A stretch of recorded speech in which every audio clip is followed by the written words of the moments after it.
చంద్రబాబు నాయుడు గారి మీద నమోదైన కేసులు తాను అధికారంలోకి వచ్చిన తర్వాత వన్ బై వన్ అస్సాం రాయలకి క్లోజ్ అయిపోతూ వచ్చాయి. అంతకుముందు ఏ విచారణ సంస్థ అయితే చంద్రబాబు గారికి వ్యతిరేకంగా సాక్ష్యాధారాలు కోర్టుకు చూపించి తనను జైలుకు పంపించాయో, అదే విచారణ సంస్థలు ఆ సాక్ష్యాధారాలను కూడా కరెక్ట్ కాదు అని చెప్పి కేసులు క్లోజింగ్ పిటిషన్లు వేసుకుంటూ మూసేసుకుంటూ వచ్చారు. అండ్ అందులో Amaravati inner ring road alignment case కూడా ఒకటి. దీని మీద కూడా చంద్రబాబు గారు బెయిల్ మీద ఉన్నారు. ఆ కేసు ఫిర్యాదుదారు మాజీ ఎమ్మెల్యే ఆళ్ళ రామకృష్ణారెడ్డి గారు.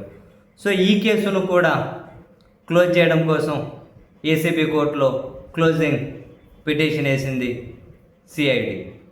అయితే దాన్ని వ్యతిరేకించుకుంటూ ఆళ్ళ రామకృష్ణారెడ్డి హైకోర్టులో 3 పిటిషన్లు వేశారు.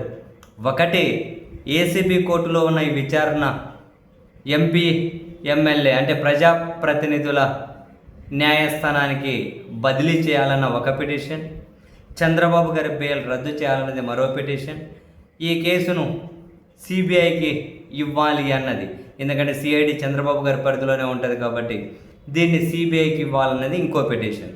ఈ 3 పిటిషన్లను హైకోర్టులో వేసినప్పుడే మనం మాట్లాడుకున్నాం. ఇవి ఫైనల్గా కొట్టివేయబడతాయి. చంద్రబాబు గారి 50 రోజులకు పైగా జైల్లో ఉన్న స్కిల్ డెవలప్మెంట్ స్కామ్ కేసు, ఇందులో ఈడీ కూడా విచారణ చేస్తూ ఉంది.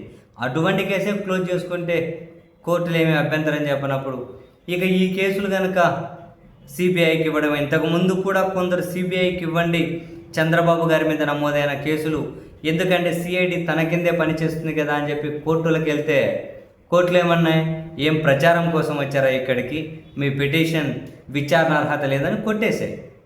మరి ఇప్పుడు ఆళ్ళ రామకృష్ణారెడ్డి గారు వేసిన పిటిషన్లను ఏ ప్రాతిపదికన విచారణ చేస్తాయి? బై డిఫాల్ట్గా కొట్టేస్తారని చెప్పి నేనైతే ముందే ఊహించాను. సో ఆఫ్కోర్స్ చాలామంది ఊహించి ఉండొచ్చు. అనుకున్నట్లే ఆళ్ళ రామకృష్ణారెడ్డి గారు దాఖలు చేసిన 3 పిటిషన్లను కూడా హైకోర్టు కొట్టేసింది.